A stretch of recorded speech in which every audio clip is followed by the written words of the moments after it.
పల్లెబాట పట్టింది. సంక్రాంతికి ఊరెళ్లే వాహనాలతో జంక్షన్లు జామ్ అయ్యాయి. వాహనాలు కిటకిటలాడుతున్నాయి. రైల్వే స్టేషన్, బస్టాండ్ ఎక్కడ చూసినా ఊరికి బయలుదేరిన జనమే కనిపిస్తున్నారు. చేతిలో బ్యాగులతో ఊరికి వెళ్తున్నామనే సంతోషంతో పాటు ఈ ట్రాఫిక్ లో ఎలా వెళ్తామో, ఈ రద్దీని ఎలా తట్టుకోవాలో అన్న ఆందోళన కూడా వారి ముఖాల్లో కనిపిస్తోంది.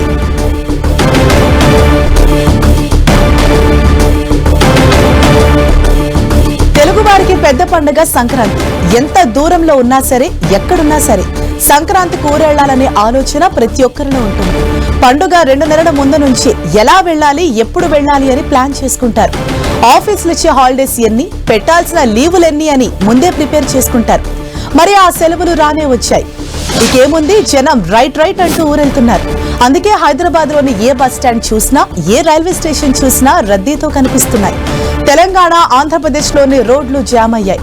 బతుకు తెరువు కోసం వచ్చిన వేర్వేరు ప్రాంతాల్లో స్థిరపడిన వారంతా ఏదో ఒక వాహనం పట్టుకుని ఊరెళ్తున్నారు. ఆర్టీసీ బస్సులు, ట్రైన్స్, ప్రైవేట్ వాహనాలు అన్నీ కూడా కిటకిటలాడుతున్నాయి. ఇలా పట్టణాల నుంచి పల్లెలకు వెళ్తున్న జనంతో రోడ్లన్నీ కిక్కిరిసిపోయాయి.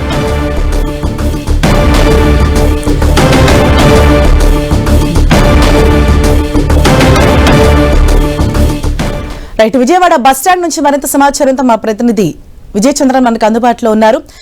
విజయ్ చంద్రన్, ప్రస్తుతం అక్కడ కనిపిస్తున్న సినారియో ఏంటి? ఎందుకంటే ఆల్రెడీ 2 days ముందు నుంచే చాలా మంది ఇటు సిటీస్ నుంచి విలేజెస్ కి బయలుదేరుతున్నారు. ఇటు విజయవాడ అనేది మెయిన్ జంక్షన్ కాబట్టి అక్కడ ట్రాఫిక్ సమస్య ఏ విధంగా ఉంది?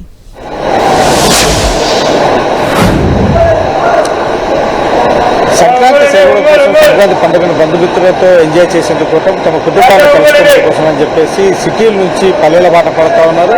అంతేకాకుండా హైదరాబాద్ నుంచి వివిధ ప్రాంతాలకు, అంటే ఆంధ్రప్రదేశ్లో వెళ్ళేటువంటి ఏదైతే పశ్చిమ గోదావరి జిల్లాల ప్రాంతాలకు వెళ్ళేవారు ఎవరైతే ఉన్నారో వారందరూ కూడా విజయవాడ ఆర్టీసీ బస్ స్టాండ్ మీదుగా వెళ్ళాల్సి ఉంటుంది. కాబట్టి విజయవాడ ఆర్టీసీ బస్ స్టాండ్లో రద్దీ వాతావరణం నెలకొందని చెప్పొచ్చు. అంతేకాకుండా ఉన్నటువంటి విద్యార్థులు వీరందరూ కూడాను పండగ సెలవుల కోసము, తమ కుటుంబ సభ్యులను కలుసుకునేందుకు కోసం అని చెప్పేసి వాళ్ళు లగేజ్తో ఇక్కడ బస్ స్టాండ్లో కూడా వచ్చేటువంటి పరిస్థితి చూస్తున్నారు. విజయవాడ ఒక విధంగా చెప్పాలంటే కనుక ఆంధ్రప్రదేశ్లో ఒక ఎడ్యుకేషన్ హబ్ లాంటిది. కాబట్టి ఇక్కడ చదువుకునేటువంటి విద్యార్థులందరూ కూడాను తమ కుటుంబ సభ్యులతో కలిసి సంక్రాంతి జరుపుకునేందుకు కోసం, హాలిడేస్ కోసం అని చెప్పేసి వెళ్తా ఉన్నారు. ఇప్పుడు మనం చూస్తే కనుక వివిధ ప్రాంతాలకు ఆంధ్రప్రదేశ్లో, అంటే విజయవాడలో నుంచి అయితేనేమి, విజయవాడ చుట్టుపక్కల ప్రాంతాల్లో ఉన్నటువంటి వారైతేనేమి తమ గ్రామాలకు వెళ్లేందుకోసం అని చెప్పేసి ఇక్కడ పిల్ల పాపలతో వచ్చేటువంటి దృశ్యాలు మనం చూస్తూ ఉన్నాము. ఎక్కడ చూసినా కూడాను ఈ పిల్లలతో తమ కుటుంబ సభ్యులను కలుసుకొని అక్కడ పండుగను చేసుకునేందుకోసం అని చెప్పేసి వచ్చేటువంటి వారు ఎక్కువ మంది మనం చూస్తూ ఉన్నాము. ఈ పరిస్థితి చూస్తే కనుక ఇక్కడ విద్యార్థులు కూడా ఎక్కువ మంది మనం కనపడతా ఉన్నారు. చాలా మంది కుటుంబ సభ్యులను కలుసుకునేందుకోసము వస్తూ ఉన్నారు. అమ్మా, నువ్వు ఎక్కడి నుంచి ఏం చదువుతుంటున్నావు, ఎక్కడికి వెళ్తా ఉన్నావు? నేను విజయవాడకు వచ్చి దర్శనం లేదు, మాది హైదరాబాద్. సేమ్ హైదరాబాద్ నుంచి వచ్చాము. హైదరాబాద్ పండుగ జరుపుకోవడానికి ఇక్కడ సంక్రాంతి జరుపుకోవడానికి వెళ్తున్నావా? లేదు, ఇక్కడ టెంపుల్కి వచ్చాము, దుర్గమ్మ టెంపుల్. అంతేకాకుండా ఇక్కడ దుర్గా టెంపుల్ కోసం, ఇక్కడ దర్శనం కోసం వచ్చేటువంటి వాళ్ళు కూడా ఉంటా ఉన్నారు. ఇక్కడ చిన్న పిల్లలను కూడా తీసుకొని ఇక్కడికి వచ్చారు. వీరందరూ కూడాను తమ ప్రాంతాలకు కూడా మనం చూస్తాము. చిన్న పిల్లలందరూ కూడాను, చిన్న పిల్లలు వీరందరూ కూడాను ప్రాంతాలకు వెళ్ళేందుకు కోసం, బంధుమిత్రులతో సంక్రాంతి జరుపుకునేందుకు కోసం రావడం జరుగుతూ ఉంది. ఇక్కడ చూస్తే ఎక్కడ చూసినా కూడా ఈ ప్లాట్ఫామ్స్ మొత్తం అన్ని కూడాను కిటకిటలు ఆడుతూ ఉన్నాయి. ఇక్కడ అందరూ కూడా ప్రయాణికులందరూ తమ సొంత ప్రాంతాలకు వెళ్లేందుకు కోసం అని చెప్పేసి వచ్చేటువంటి వారు ఉన్నారు. ఏమో ఎక్కడికి వెళ్తా ఉన్నారు? అవునండి, సంక్రాంతి హాలిడేస్. మీరు ఏం చేస్తారు?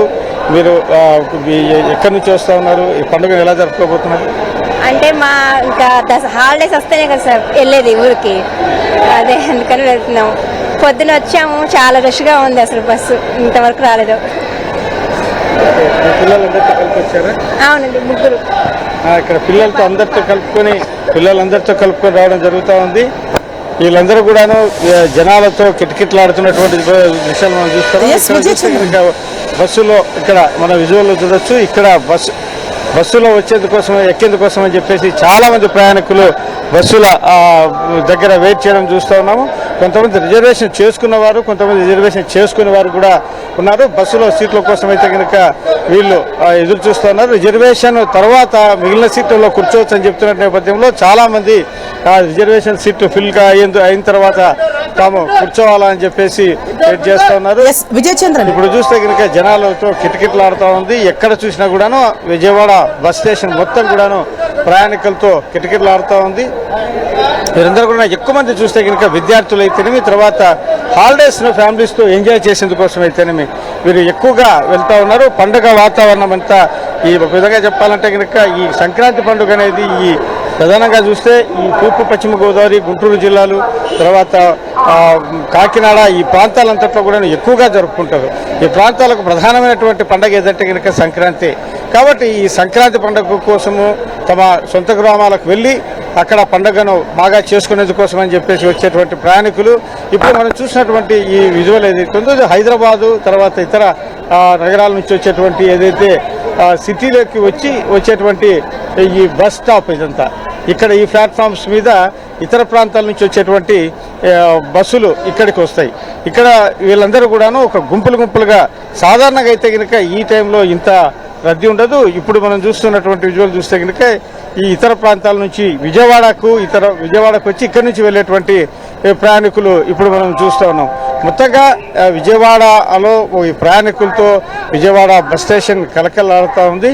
ఎక్కడ చూసినా కూడా ప్రయాణికులే ఈ కలకలాడుతూ ఉన్నారు. ఇక్కడ ఆర్టీసీ బస్ స్టాండ్ మొత్తం చూస్తే కనుక రద్దీ కనపడుతూ ఉంది. అయితే ఈ రద్దీని దృష్ట్యా స్పెషల్ బస్సులను కూడా ఆర్టీసీ వారు ప్రతి సంవత్సరం వేయడం జరుగుతుంది. అంటే ఎక్కడెక్కడైతే కనుక ఏ ప్రాంతాలకైతే రద్దీ ఉంటుందో ఆ ప్రాంతాలకు ఈ స్పెషల్ బస్సులు వేసి ప్రయాణికుల నుంచి వచ్చేటువంటి డిమాండ్స్ అయితే వాళ్ళకు సౌకర్యం కూడా కలుగజేస్తారు. అయితే ప్రైవేటు బస్సులు ఓనర్లు అయితే కనుక అధిక మొత్తంలో ఈ బస్సు ఛార్జీలు వసూలు చేస్తారు. కాబట్టి ఎక్కువ మంది మధ్యతరగతి లేదా మధ్యతరగతి చెందినటువంటి ప్రయాణికులందరూ కూడాను ఆర్టీసీ బస్సు మీదనే ఆధారపడతారు. కాబట్టి ఆర్టీసీ బస్సుల యొక్క డిమాండ్ కూడా ఎక్కువగా ఉంటుంది. ప్రైవేటు బస్సులు అధిక టికెట్లకు ప్రయాణికులను ఎక్కించుకొని వెళ్తూ ఉంటారు. అయితే ప్రతిసారి కూడాను ఇదే పరిస్థితి ఉంటుంది. అమ్మా ఎక్కడికి వెళ్తున్నావు? ఏం చేస్తున్నావు? చదువుకుంటున్నావా?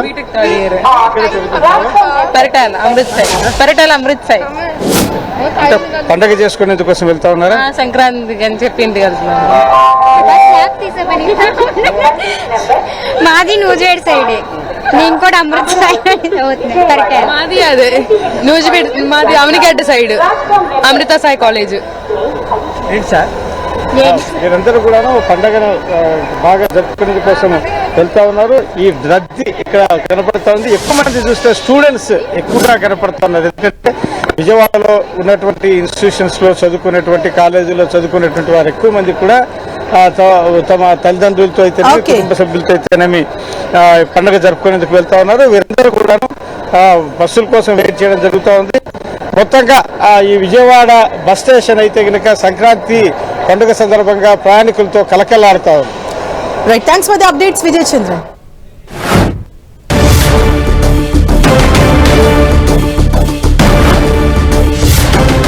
సంక్రాంతి సెలవుల నేపథ్యంలో వరుసగా రెండవ రోజు హైవేలన్నీ రద్దీగా మారిపోయాయి. హైదరాబాద్ నగరవాసులు స్వగ్రామాలలో పండుగ చేసుకునేందుకు పల్లెబాట పట్టారు. దీంతో హైదరాబాద్ టు విజయవాడ 65వ జాతీయ రహదారిపై వాహనాల రద్దీ పెరిగింది. పంతంగి టోల్గేట్ వద్ద వాహనాలు బారులు తీరాయి. హైవేపై పలు చోట్ల విస్తరణ పనులు కొనసాగుతుండటంతో ఆ ప్రాంతాల్లో గంటల కొద్దీ ట్రాఫిక్ జామ్ ఏర్పడి వాహనదారులు తీవ్ర ఇబ్బందులు పడుతున్నారు. చిట్యాల మండలం పెద్దకాపర్తి వద్ద దాదాపు 5 కిలోమీటర్ల మేర ట్రాఫిక్ జామ్ ఏర్పడింది.